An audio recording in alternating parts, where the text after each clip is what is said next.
नमस्कार मंडळी, मी सीमा आणि स्वागत आहे तुमचं स्वयंपाक विथ सीमा या आपल्या यूट्यूब चॅनलवर। तर मग मंडळी, कसे आहात सगळेजण? आय होप छानच असाल। चला तर मग आज आपण पाहणार आहोत घेवड्याच्या बियांची भाजी। चला तर मग उशीर न करता व्हिडिओला सुरुवात करूया आणि सुरू करूया घेवड्याच्या बियांची भाजी। मी आधीच शेंगा स्वच्छ धुवून पुसून व्यवस्थित सोलून घेतलेली आहे आणि त्यातील बिया मी साईडला काढून घेतल्या होत्या। आणि ते मी तुम्हाला बिगिनर जे असतील ज्यांना घेवडे माहीत नाही किंवा घेवड्याची शेंग माहीत नाही त्यांच्यासाठी मी इथे घेवडा दाखवत आहे।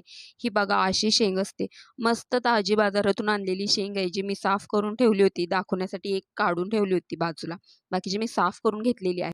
अशा प्रकारे साफ करताना बिया आणि सालवरची सेपरेट सेपरेट करून घ्यायची आहे।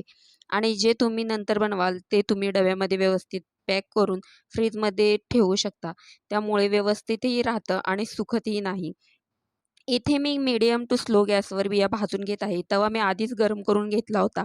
गॅस मीडियम करून त्यावर मी तवा गरम करून घेतलेला आहे आणि नंतर त्यावर मी या बिया टाकून भाजून घेत आहे।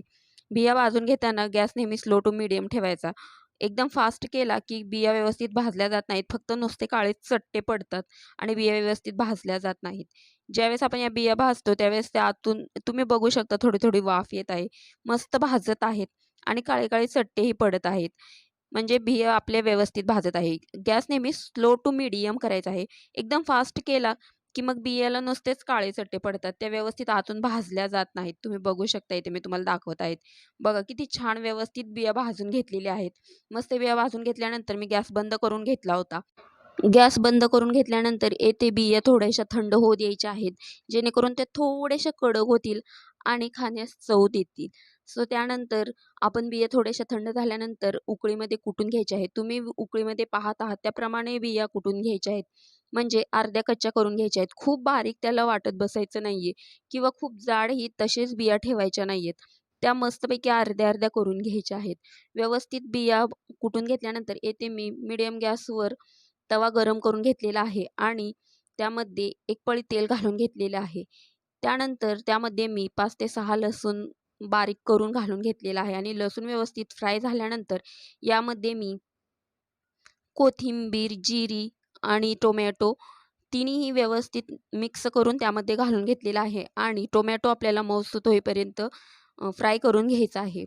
नंतर यामध्ये मी 2 ते 3 कढीपत्त्याची पानं घालून घेतलेली आहेत। थोडेसेच बिया होते असं, त्यामुळे मी थोडंसंच यामध्ये घालून घेत आहे।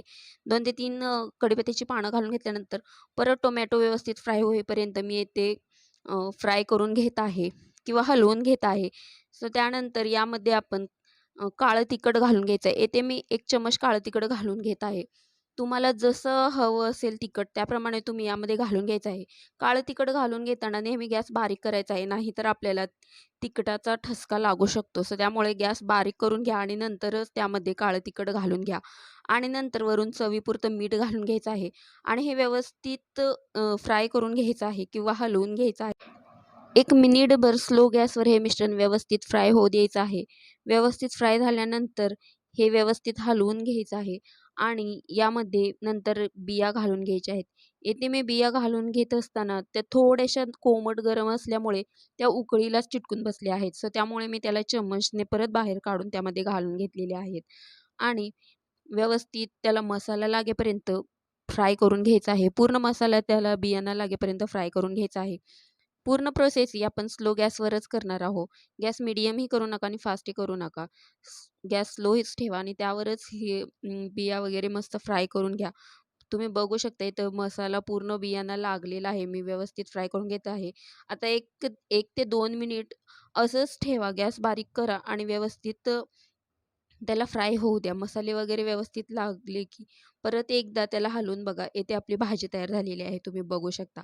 आता गॅस बंद करून घ्या। अशाच प्रकारचे नवनवीन व्हिडिओ पाहण्यासाठी आपल्या चॅनलला सबस्क्राईब करा। व्हिडिओ आवडला असेल तर लाईक करा, व्हिडिओ शेअर करायला विसरू नका आणि व्हिडिओ पाहिल्याबद्दल धन्यवाद।